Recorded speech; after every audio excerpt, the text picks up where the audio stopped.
I'm excited to share with you that the TestCentre Admin has been updated.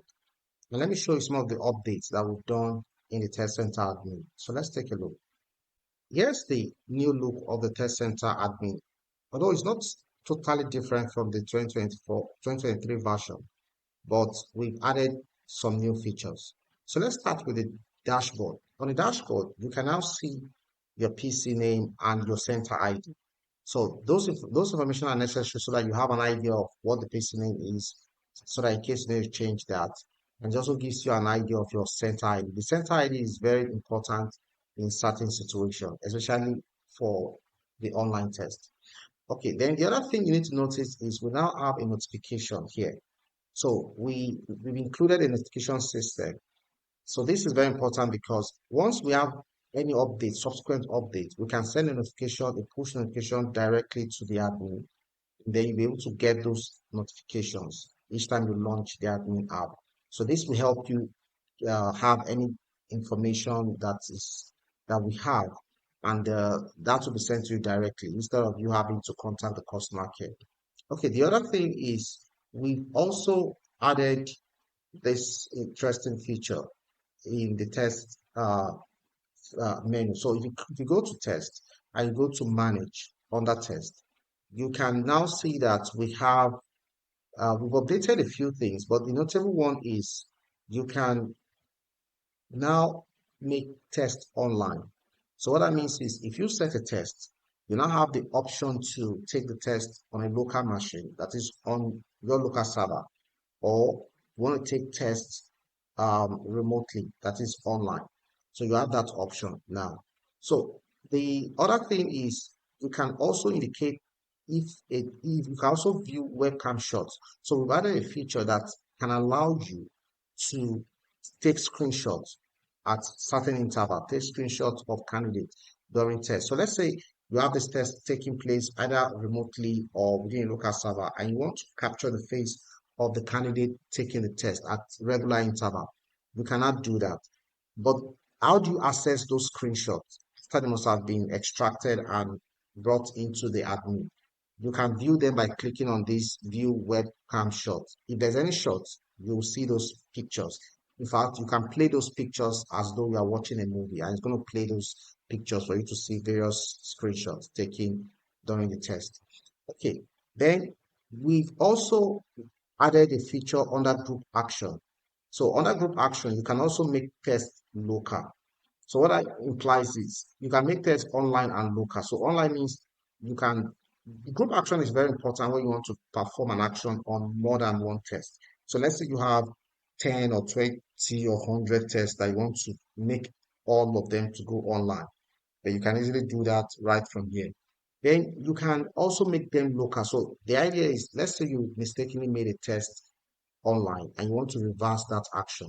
That is what this make test local is all about. It's more or less like you reversing a test that you've made online. But if the candidate have taken the test, it can be made uh, local. But if the test has not been taken online, then you can delete that test online and make the test a local test.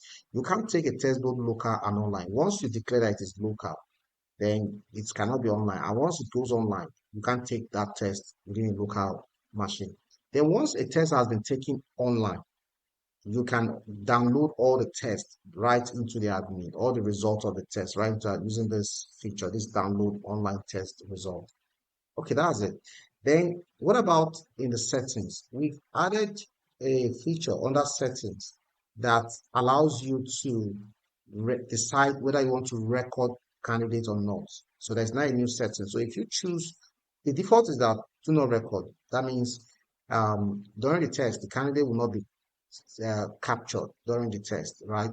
But if you choose record, it means during the test, the candidate will be captured. So what that means is if the candidate is on a PC, the webcam will be turned on when the candidate is about to start, and screenshot of the candidate will be taken from time to time. Then if the test is happening on the Android client, the same thing will happen. The camera of the candidate will be turned on during the test and screenshot will be captured from time to time.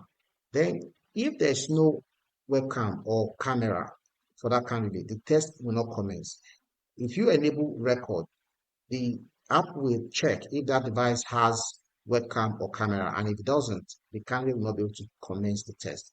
So that's a very important feature you have to know. Okay, so that's all about the test for now. So the other thing is we've added virtual class. So virtual class is a completely new feature we just added in this new update. And what's it about? The virtual class allows you to create study materials. So this is not just tests now. So you can create a complete course and upload them right here. And your candidate will be able to access those courses offline. So what makes this very interesting is, so let's say you have, let's say, a 500 video tutorial on a particular subject, right? And you want your audience or your candidate to have access to them. And this time around, we don't want them to access those materials over the internet. So that's where TestCentre comes into play. So you can have this material that is over 20 gig and you want all your candidates to have access to them on their phones or on their PC. And you want them to get all those materials within the local server. You can do that now with the new TestCentre. And what makes it stand out from the regular online courses is online courses, every candidate will need internet to access those materials. But here they will access those materials within a local server, and the material will be downloaded right into their devices, and they can go home with those materials. And that's the cool thing about the TestCentre virtual class. I will talk more about it as a separate video, how to go about setting it up and what it entails. Okay, so that's a whole new feature that we've added. Okay, then the other thing is if you go to the license menu and you go to buy or transfer submenu, you can now see other licenses. So we used to have just test license and token license. We now have lecture license, which refers to the virtual class, and SMS. We used to have just SMS and test, but now we now have token and lecture license. So that's the token license is for the AI tutor. The lecture license is very important if you want to uh, get license for the virtual class. So now I'm going to talk about the last part, which has to do with this menu here.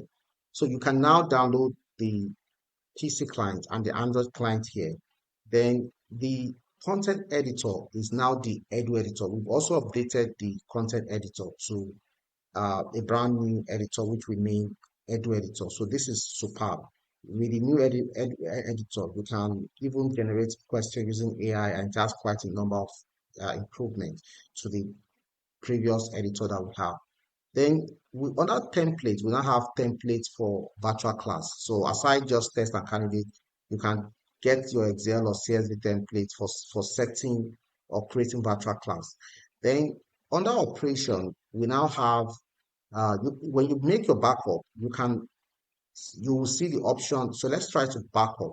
There's now the option for, let me go to desktop. There's now the option for backing up not just the test, but also the virtual class records. Then you can also back up the screenshots and your corrections and the like. So we've made sure that the backup now contains more data. Then under operation, we've also added a feature that will allow you to clear all records. So let's say your device is piling up a lot of data and you want to clear all screenshots from all the tests. When you have a setting that says every candidate should be captured during test, it means each candidate may have maybe 50 screenshots depending on the duration of the exam. It may be as high as 100 depending on the duration of the exam. So this might build up over time. So let's say you've been running thousands of tests every month or every quarter, you may end up having a lot of images. So you may want to delete them. Maybe you don't need them anymore. So once you do that, it's going to clear all uh, recorded tests and you free up some spaces. Okay, then we've also had a feature that allows you to submit an ongoing test. So let's say there's an ongoing test that maybe for some reason the candidate refused or could not submit before leaving the hall. You can just enter the reg number and help submit it, and then it's going to submit that test. So these are the key features you should have at the back of your mind that you now have on TestCentre 2024.